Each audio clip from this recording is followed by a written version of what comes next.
Hours, more than 2 hours ಆಯಿತು guys ನಾವು travel ಮಾಡೋಕ್ಕೆ ಸ್ಟಾರ್ಟ್ ಮಾಡಿ. ಸೊ ಹೊಟ್ಟೆ ಹಸಿವು ಸ್ಟಾರ್ಟ್ ಆಗಿಬಿಟ್ಟಿತ್ತು. ಹಂಗಾಗಿ ಇಲ್ಲಿ ರೋಡ್ ಸೈಡಲ್ಲಿ ಪಲಾವ್ ಮತ್ತು ಇನ್ನೊಂದು ಇಡ್ಲಿ ತಗೊಂಡು ತಿಂದ್ವಿ. ಬನ್ನಿ ಮತ್ತೆ ಮುಂದೆ ಇನ್ನೊಂದು ಸ್ಟಾಪ್ ಕೊಡಬೇಕು, ಯಾಕೆಂದರೆ ಇವಳು ತಿಂದಿಲ್ಲ, ಅವಳು ಮಲಗಿಬಿಟ್ಟಿದ್ದಾಳೆ ಅಲ್ಲ. ಸೊ ಹಾಗಾಗಿ ಮತ್ತೆ ಇನ್ನೊಂದು ಸ್ಟಾಪ್ ಕೊಟ್ಟು ಅಲ್ಲಿ ಟಿಫನ್ನ ಮುಗಿಸ್ಕೋಬೇಕು. ಅದಾದಮೇಲೆ ಹೊನ್ನಾಳಿಗೆ ರೀಚ್ ಆಗಬೇಕು. ನೋಡೋಣ ಬನ್ನಿ ಹೇಗೆ ಹೋಗುತ್ತೆ ಏನು ಅಂತ. ನೋಡಿ ನನ್ನ ನೇಲ್ ಪಾಲಿಶ್ ಆಗಿರೋ ಅವಂತ ಹಿಂಗೆ ಹೋಗ್ತೀನಿ ಬೆಂಗಳೂರಿಗೆ ವಾಪಸ್ ಬಂದಮೇಲೆ ಆ ಶಾಪಿಗೆ. ಒಂಚೂರು ಚೆನ್ನಾಗಿಲ್ಲ ಗೈಸ್, ಎಷ್ಟು ಕಾಸ್ಟ್ಲಿ ನೈಲ್ ಪಾಲಿಶ್ ಇದು. ಅದಕ್ಕೆ ಟೆಸ್ಟರ್ ಇರುತ್ತಲ್ಲ ಅಲ್ಲಿ ಹೋಗ್ಬಿಟ್ಟೇ ಶಾಪ್ ಮಾಡಬೇಕು ಇಂಥವನ್ನೆಲ್ಲ. ಸುಮ್ಮನೆ ಬ್ಲೈಂಡಾಗಿ ತೊಗೊಂಬಂದು ದುಡ್ಡು ಕೊಟ್ಟು ಅವನು ಇಲ್ಲ ಮೇಡಮ್ ಚೆನ್ನಾಗಿರುತ್ತೆ ಅಂತ ಕೊಟ್ಟಿದ್ದಾನೆ. ಫುಲ್ಲು ಒಂಥರ ಇದೆ, ಗಟ್ಟಿಯಾಗಿ, ಬೇಗ ಡ್ರೈ ಕೂಡ ಆಗಲ್ಲ, ಆಮೇಲೆ ಎಲ್ಲ ಇದಾಗ್ಬಿಟ್ಟೈತೆ ಒಂಥರ. ಹಿಂಗೆ ಮಾಡೋದು ಅನಿಸುತ್ತೆ. ಎಲ್ಲರೂ ಸಿಕ್ಕರೆ ತಗೊಳ್ಳೋಣ. ಏನು ರಿಮೂವರ್ ಬೇರೆ ಖಾಲಿಯಾಗಿ ಹೋಗ್ಬಿಟ್ಟತ್ತೆ, ಅದನ್ನು ಮಾಡೋಕ್ಕೆ ಹೋಗಿದ್ದು ಒಂದು ಸ್ವಲ್ಪ ಟೈಮ್ ವೇಸ್ಟ್ ಮಾಡಿಬಿಟ್ಟೆ ನಾನು ಬೆಳಗ್ಗೆ ಎದ್ದು. ಅದು ರಿಮೂವರ್ ಖಾಲಿಯಾಗೈತೆ, ನಾನು ನೋಡೇ ಇಲ್ಲ. ಐತೆ ಬಿಡು ಅಂದ್ಕೊಂಡು ಸುಮ್ಮನೆ ಆಗ್ಬಿಟ್ಟಿದ್ದೀನಿ. ಕಾಲಲ್ಲಿ ಒಂದು ನೈಲಿಂದ ಕಲರ್ ಮಾತ್ರ ಹೋಗಿದೆ, ಉಳಿದವೆಲ್ಲ ಅದೇ ಕಲರ್ಸ್ ಇದೆ. ಹೋಗ್ಬಿಟ್ಟು ನೋಡ್ಬೇಕು, ಎಲ್ಲರೂ ಸಿಕ್ಕರೆ ತಗೊಳ್ಳೋದು, ಇಲ್ಲದ್ರೆ ಹಿಂಗೆ ಹೋಗೋದು. ಏನು ಮಾಡೋಕ್ಕಾಗೋದು. ಬನ್ನಿ ಹೋಗೋಣ ಗಾಯ್ಸ್. ನಾವಿವಾಗ ಮಲೆಬೆನ್ನೂರಲ್ಲಿದ್ದೀವಿ. ಮಲೆಬೆನ್ನೂರಲ್ಲಿ ಮಂಡಕ್ಕಿ ಏನೋ ಫೇಮಸ್ ಅಂತೆ, ಏನೋ ಅವರಿಗೆ ಗೊತ್ತು. ಏಕೆಂದರೆ ಅವ್ರ ಮಮ್ಮಿ ಅವರೆಲ್ಲ ಫ್ಯಾಮಿಲಿ ಮೊದಲು ಮಲೆಬೆನ್ನೂರಲ್ಲೇ ಇದ್ದಿದ್ದು. ಸೊ ಹಂಗಾಗಿ ಅವ್ರಿಗೆ ಚೆನ್ನಾಗಿ ಗೊತ್ತು ಮಲೆಬೆನ್ನೂರು, ಹೊನ್ನಾಳಿ ಎಲ್ಲ. ಅದಕ್ಕೆ ಮಂಡಕ್ಕಿ ಫೇಮಸ್ ಅಂತ ಮಂಡಕ್ಕಿ ಕೊಡಿಸ್ಕೊಂಡು ತೋರಿಸ್ತಿದ್ದಡಿ. ನೋಡಿ ಮಂಡಕ್ಕಿ ಖಾಲಿಯಾಗಿತ್ತಂತೆ, ಅದಕ್ಕೆ ಅವಲಕ್ಕಿ ತೊಗೊಂಡ್ವಿ. ಇದು ಚಾನಲ್ ಗೈಸ್. ಚಾನಲ್ ಹತ್ರ ಕುತ್ಕೊಂಡು ಇವಾಗ ಮತ್ತೊಂದು ಸಲ ನಾನು ಮೂತಿನಿ ತಿಂತಿದ್ವಿ. ಹೊಟ್ಟೆ ಹಸಿವು, ಬೇಗನೆ ಎದ್ದು ಬೇಗನೆ ಬಂದಿದ್ವಲ್ಲ, ಹಂಗಾಗಿ ಹೊಟ್ಟೆ ಹಸಿವು ಅಂತ ಅನ್ಸುತ್ತೆ. ಸ್ವಲ್ಪ ತಿನ್ಕೊಂತ ಬಂದ್ವಲ್ಲ, ಅದಕ್ಕೆ ಮತ್ತೊಂದು ಸಲ ಇಲ್ಲಿನ ಫೇಮಸ್ ಫುಡ್ ತಿಂತಾ ಇದ್ದೀವಿ. ಇನ್ನು ನಾವು ಹೊನ್ನಾಳಿನ ರೀಚ್ ಆದ್ವಿ. 11 o'clock ಆಗಿದ್ದು ಟೈಮು. ಮದುವೆ ಇದ್ದಿದ್ದು ನಮ್ಮ ಅಮ್ಮನ ಕಸಿನ್ ಮಗಳದು. ಸೊ ನನಗೆ ಕಸಿನ್ ಆಗಬೇಕು. ಸೊ ಅವಳದು ಮದುವೆ ಹೊನ್ನಾಳಿಲಿ ಇದ್ದಿದ್ದು, ಅದಕ್ಕೋಸ್ಕರ ಅಲ್ಲಿದ್ದ ಬಂದಿದ್ದು. ಆಮೇಲೆ ಮದುವೆ ಎಲ್ಲ ಚೆನ್ನಾಗಿತ್ತು. ಮದುವೆ ಎಲ್ಲ ಮುಗಿಸಿದ್ವಿ. ಬಟ್ ಸೆಕೆ ಮಾತ್ರ ವಿಪರೀತ ಇತ್ತು. ಸೆಕೆ ತಡ್ಕೊಳಕ್ಕೆ ಆಗ್ತಿರ್ಲಿಲ್ಲ. ಲಿಟ್ರಲಿ ಹಂಗೂ ಹಿಂಗೂ ಮಾಡಿ ಮದುವೆ ಮುಗಿಸ್ಕೊಂಡು ನೆಕ್ಸ್ಟ್ ಫಂಕ್ಷನಿಗೆ ಬೇರೆ ಹೋಗ್ಬೇಕಿತ್ತಲ್ಲ, ಇನ್ನೇನು ನೆಕ್ಸ್ಟ್ ಫಂಕ್ಷನಿಗೆ ಹೋಗೋಣ ಅಂತ ಹೊರಟ್ವಿ. ಊಟ ಕೂಡ ಸೇರ್ತಾನೆ ಇರಲಿಲ್ಲ, ಅಷ್ಟು ಸೆಕೆ ಇತ್ತು. ಓಕೆ ಗೈಸ್, ನಾವಿವಾಗ ಮದುವೆನ ಮುಗಿಸ್ಕೊಂಡು ಊಟ ಮಾಡ್ಕೊಂಡು 2:45 ಆಗಿದೆ ಟೈಮು. ಗೃಹ ಪ್ರವೇಶ ಅಲ್ಲಿಗೆ ಹೋಗ್ತಾ ಇದ್ದೀವಿ. ಆವಾಗಲೇ ನಾವು ಇನ್ನೂ ಒಂದು ಏನೋ ಕೆಲಸಕ್ಕೆ ಅಂತ ಸಿಟಿ ಹತ್ರ ಬಂದಿದ್ವಿ. ಆವಾಗ ಏನು ಹೇಳ್ತಿದ್ದೆ, ನಾನು 10th ಎಕ್ಸಾಮ್ ಬರೆಯೋಕ್ಕೆ ಎಲ್ಲ ಇಲ್ಲಿ ಹೊನ್ನಾಳಿ ಅಲ್ಲ ಏನು ಈ ಸ್ಕೂಲ್, ಅದೇ ಸ್ಕೂಲಿಗೆ ಬಂದಿದ್ದು ಪಕ್ಕ ಅದೇ ಸ್ಕೂಲಿಗೆ ಬಂದಿದ್ದೆ ಅಂತ ಹೇಳ್ತಿದ್ದ.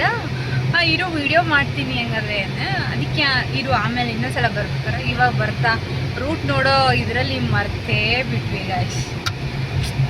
ಏಮಂತ ಅವತ್ತು ಹಳೇ ಮೆಮೊರೀಸ್ ಇಲ್ಲೆಲ್ಲ, ಅದಕ್ಕೆ ಎಲ್ಲ ಏನೇನೋ ಹೇಳ್ತಾ ಇದ್ದ ಅಲ್ಲಿ ಇಲ್ಲಿ ಎಲ್ಲ ನಾವು ಕೇಳಿಸ್ಕೊಂಡು ಬರ್ತಾ ಇದ್ವಿ. ಇವಾಗ ಫಂಕ್ಷನ್ ಇಲ್ಲಿ ಮುಗಿಸ್ಕೊಂಡು ಅಲ್ಲಿಗೆ ಹೋಗ್ತಾ ಇದ್ದೀವಿ.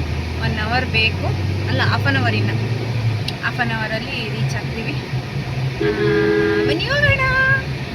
ಹೆಂಗಿದೆ ಬಿಸಿಲು ಅಂದರೆ ಯಪ್ಪ, ಹಂಗೆ ಹೇಳೋಕ್ಕೆ ಎಕ್ಸ್ಪ್ಲೈನೇ ಮಾಡೋಕ್ಕಾಗಲ್ಲ ಅದನ್ನು, ಆ ಥರ ಬಿಸಿಲಿದೆ.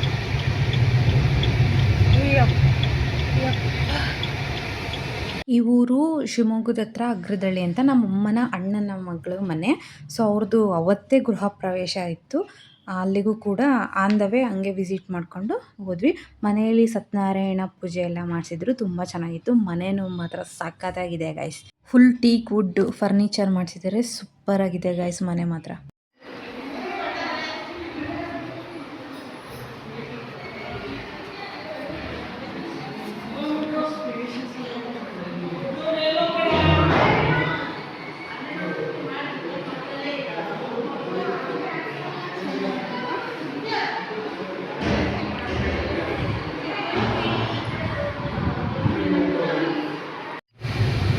ಗೈಸ್, ನಾವು ಇವಾಗ ಗೃಹ ಪ್ರವೇಶದ ಮನೆ ಹೋಗಿ ವಿಸಿಟ್ ಮಾಡಿ ವಿಡಿಯೋ ಶೇರ್ ಮಾಡಿರ್ತೀನಿ ನೋಡಿ. ಚೆನ್ನಾಗಿದೆ ಮನೆ, ಸಖತ್ತಾಗಿ ಕಟ್ಟಿಸಿದ್ದಾರೆ, ಸಖತ್ತಾಗಿ ಫರ್ನಿಷಿಂಗ್ ಮಾಡ್ತಿದ್ದಾರೆ. ಚೆನ್ನಾಗಿತ್ತು ಮನೆ. ಸೊ ಅಲ್ಲಿ ಇಷ್ಟೊತ್ತು ಕೂತು ಹರಟೆ ಹೊಡೆದು ಆ ಫ್ರೆಂಡ್ ಮೀಟ್ ಮಾಡೋಕ್ಕೆ ಹೋಗಿದ್ದೆ. ಆ ಪಕ್ಕದೂರೇ ಇಂಜಿನಿಯರಿಂಗ್ ಫ್ರೆಂಡ್ ಒಬ್ಬರಿದ್ದಾರೆ. ಸೊ ಅವ್ರನ್ನ ಮೀಟ್ ಮಾಡೋಕ್ಕೆ ಹೋಗಿದ್ದ. ಅಲ್ಲಿ ಮೀಟ್ ಮಾಡ್ಕೊಂಬರೋದ್ರೊಳಗೆ ನಾವಿಷ್ಟು ಟೈಮ್ ಸ್ಪೆಂಡ್ ಮಾಡಿ ಚೆನ್ನಾಗಿತ್ತು. ಒಂದು ಒಳ್ಳೆ ಟೈಮ್ ಸ್ಪೆಂಡ್ ಮಾಡಿದ್ವಿ, ಸುಮಾರು ಮಾತಾಡೋದು ಅದು ಎಲ್ಲ ಚೆನ್ನಾಗಿತ್ತು. ಸೊ ಇವಾಗ ನೆಕ್ಸ್ಟ್ ನಮ್ಮ ಪಯಣ ಹೊಸಳ್ಳಿ ಕಡೆಗೆ. ಸೊ ಬನ್ನಿ ಇವಾಗ ನಾವು ಯಾವ ಊರಿಗೆ ಹಬ್ಬಕ್ಕೆ ಹೋಗ್ಬೇಕಿತ್ತ ಆ ಊರಿಗೆ ರೀಚ್ ಆಗ್ತಾ ಇದ್ದೀವಿ. ಎಲ್ಲದಕ್ಕಿಂತ ನಾವು ಇಲ್ಲಿಗೆ ಹೋಗ್ಬೇಕು ಅಂತಲೇ ತುಂಬ ಆಸೆಯಿಂದ ಬಂದಿದ್ದು ಗೈಸ್. ಈ ಊರಿಗೆ ಹೋಗ್ಬೇಕಂದ್ರೆ ಒಂಥರ ಏನೋ ಖುಷಿ. ಸೊ ಬನ್ನಿ ನೋಡೋಣ ಯಾವ ಥರ ಇರುತ್ತೆ ಅಂತ ತೋರಿಸ್ತೀನಿ. ಸೊ ನೈಟು ಒಳ್ಳೆ ಊಟ, ನಾನ್ ವೆಜ್ ತಿನ್ನೋರಿಗೆ ಗೊತ್ತಿರುತ್ತೆ ಅದರದ್ದು ಹೇಗಿರುತ್ತೆ ಅಂತ. ಸೊ ಒಳ್ಳೆ ನಾನ್ ವೆಜ್ ಊಟ ಇತ್ತು ಗಾಯ್ಸ್. ಟೈಮ್ ಎಷ್ಟು ಗೊತ್ತಾ? 12:15. ಇವರೆಲ್ಲ ಹೆಂಗೆ ಮಲಗಿದೆ ಎಲ್ಲ ಇಲ್ಲಿ ನೋಡಿ, ಲೈನಿಗೆಲ್ಲ ಹೆಂಗೆ ಮಲಗಿದ್ದಾರೆ.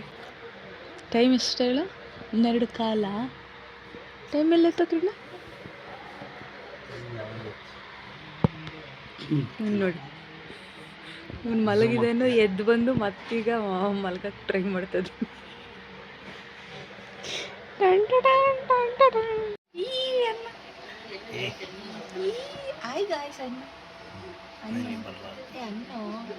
ಸಖಿ ಎಷ್ಟು ಚೆನ್ನಾಗಿ ಅಂತಾರೆ. ಹಾಯ್ ಗಾಯ್ಸ್,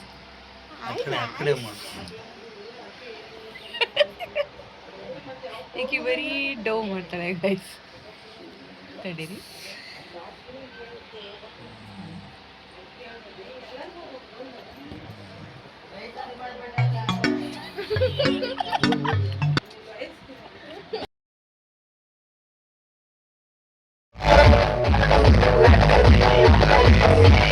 ಇದು ನೆಕ್ಸ್ಟ್ ಡೇ ಈವ್ನಿಂಗು ಅಲ್ಲಿ DJ ತರಿಸಿದ್ರು.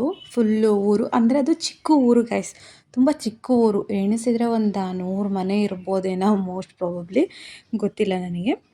ನನಗೆ ಅಷ್ಟೇ ಅನಿಸುತ್ತೆ. ಸೊ ಚಿಕ್ಕ ಊರಾಗಿರೋದ್ರಿಂದ DJ ತರಿಸ್ತಾರೆ. ಒಂದು ರೌಂಡ್ ಹಿಂಗೆ ಹಾಕ್ಕೊಂಬಂದ್ರೆ ಊರು ಕಂಪ್ಲೀಟ್ ಆಗೋಗ್ಬಿಡುತ್ತೆ. ಏನು ಸಖತ್ತಾಗಿ ಕುಣಿತಾರೆ ಅಂದರೆ ಹೆಣ್ಮಕ್ಳು ಗಂಡು ಮಕ್ಕಳು ಯಾವ ಇದು ಇರಲ್ಲ, ಅಷ್ಟು ಚೆನ್ನಾಗಿ ಎಲ್ಲ ಎಂಜಾಯ್ ಮಾಡ್ತಾ ಇರ್ತಾರೆ. ನಮಗೆ ನೋಡಿ ಸುಮ್ಮನೆ ನೋಡ್ಕೊತ ನಿಂತಿದ್ವಿ. ಅದು ಒಂದು ಕ್ಲಿಪ್ ಇದೆ, ಲಾಸ್ಟಲ್ಲಿ ಆ್ಯಡ್ ಮಾಡಿದ್ದೀನಿ ನೋಡಿ. ಚೆನ್ನಾಗಿರುತ್ತೆ ಒಂಥರ. ನಮ್ಮ ಮನೆಯಲ್ಲೂ ಕೂಡ ಅವ್ರು ಮಾಡೋದೆಲ್ಲ ನೋಡಿಬಿಟ್ಟು ಹಿಂದ್ಗಡೆ ಮನೆ ಮುಂದ್ಗಡೆನೇ DJ ಹೋಗುತ್ತೆ. ಎಲ್ಲರೂ ಹಿಂದೆ ಮನೆ ಕಾಂಪೌಂಡ್ ಇದೆ, ಅದು ಹಿಂದ್ಗಡೆ ನಿಂತ್ಕೊಂಡು ನಮ್ಮ ಮನೆಗಳವರು ಎಲ್ಲ ಡ್ಯಾನ್ಸ್ ಮಾಡೋಕ್ಕೆ ಸ್ಟಾರ್ಟ್ ಮಾಡಿಬಿಟ್ಟಿದ್ರು. ಇದೇ ಆ ದೇವರು, ಇದು ಕೊಲ್ಲಾಪುರದಮ್ಮ ಅಂತ. ಇದು ಕೊಲ್ಲಾಪುರದಿಂದ ಬಂದು ಆ ಊರಲ್ಲಿ ಸ್ಥಾಪನೆ ಆಗಿದೆ. ಪ್ರತಿಷ್ಠಾಪನೆ ಏನೋ ಅಂತಾರಲ್ಲ, ತಪ್ಪಾಗಿದ್ದರೆ ತಪ್ಪು ತಿಳ್ಕೊಬೇಡಿ, ನನಗೆ ಗೊತ್ತಿರೋದನ್ನು ಹೇಳ್ತಾ ಇದ್ದೀನಿ. ಅದು ಅಲ್ಲಿ ಬಂದು ನೆಲೆಸಿದೆ ಅಂತ ಹೇಳ್ತಾರೆ. ಸೊ ಅದನ್ನು 2 ವರ್ಷಕ್ಕೊಂದು ಸಲ ಜೋರಾಗಿ ಹಬ್ಬ ಮಾಡ್ತಾರೆ. ಸೊ ನೋಡಿ, ಆ ಮನೆಯವರೆಲ್ಲರೂ ಹೆಣ್ಮಕ್ಳು ಗಂಡ್ಮಕ್ಳು DJ ಪಾಸಾಗಿ ಮತ್ತು ದೇವರೆಲ್ಲ ಹೋದ್ಮೇಲೆ ಕುಣಿಯೋಕ್ಕೆ ಸ್ಟಾರ್ಟ್ ಮಾಡ್ತಾರೆ. ನಮ್ಮ ಮನೆಗಳವರು ಅದೇ ಥರನೇ ಕುಣಿತಾಯಿದ್ರು ಹಿಂದ್ಗಡೆ ನಿಂತ್ಕೊಂಡು. ಸೊ ಅದಾದಮೇಲೆ ನೆಕ್ಸ್ಟ್ ಡೇ ನಾವು ಅಮ್ಮನ ಗುಡ್ಡಕ್ಕೆ ಹೋಗಿದ್ವಿ. ಇಲ್ಲಿ ಯಾವ ಥರ ಟೈಮ್ ಹೋಯ್ತು ಅನ್ನೋದೇ ಗೊತ್ತಿಲ್ಲ. ಫುಲ್ಲು ಉಣ್ಣೋದು ಮಕ್ಕಳದು ಇದೇ ಮಾಡಿಬಿಟ್ವಿ 2 ದಿನ.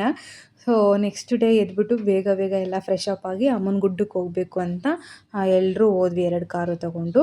ಸೊ ನಾವು ಇಲ್ಲಿ ಹೋದರೆ ಅಮ್ಮನ ಗುಡ್ಡಕ್ಕೆ ಹೋಗಿ ಬರ್ತೀವಿ. ಅಮ್ಮನ ಗುಡ್ಡಕ್ಕೆ ಹೋದರೆ ಇವ್ರ ಮನೆಗೆ, ನಮ್ಮ ಆಂಟಿ ಮತ್ತು ಕಿರಣ್ ಅಂತ ಏನಿದಾರಲ್ಲ ಅವ್ರ ಮನೆಗೆ ಕಂಪಲ್ಸರಿ ಹೋಗಿ ಬರ್ತೀವಿ. ಸೊ ಅಮ್ಮನ ಗುಡ್ಡ ಮಾತ್ರ ಶುಕ್ರವಾರ ಹೋಗಿದ್ದು ಸಿಕ್ಕಾಪಟ್ಟೆ ರಶ್ ಇತ್ತು. ಇದು ಪಕ್ಕದ ಊರಲ್ಲಿ ಆಗಿರೋದ್ರಿಂದ ನಾವೊಂದು ಕಾರಲ್ಲಿದ್ವಿ, ಇವರೆಲ್ಲ ಒಂದು ಕಾರಲ್ಲಿ ಇದ್ದಿದ್ದರಿಂದ ಎಲ್ಲ ಸ್ಪ್ಲಿಟ್ ಆಗಿಬಿಟ್ವಿ ಅಲ್ಲಿ. ಯಾಕೆಂದರೆ ಕಿರಣ್ಗೆ ಗೊತ್ತಿರೋ ಎಲ್ಲ ಅಲ್ಲಿ ಅರ್ಚಕರು ಅವರೆಲ್ಲ ಅವ್ರು ಬೇಗನೆ ಅಲ್ಲಿ ಎಂಟ್ರಿ ತೊಗೊಂಡ್ಬಿಟ್ರು. ನಾವು ಏನು ಮಾಡಿಬಿಟ್ವಿ, ಕ್ಯೂ ತುಂಬ ಉದ್ದ ಇದೆ, ಲೇಟಾಗಿಬಿಡುತ್ತೆ ಇವ್ರು ಬರೋದು ಅಂತ ನಾವು ಹೋಗ್ಬಿಟ್ಟು ಕ್ಯೂ ಅಲ್ಲಿ ನಿಂತ್ಕೊಂಡು ಸಿಗಾಕೊಂಡ್ಬಿಟ್ವಿ. ಹಂಗೂ ಹಿಂಗೂ ಮಾಡಿ ಎಂಟ್ರಿ ಆದ್ವಿ ಗಾಯ್ಸ್.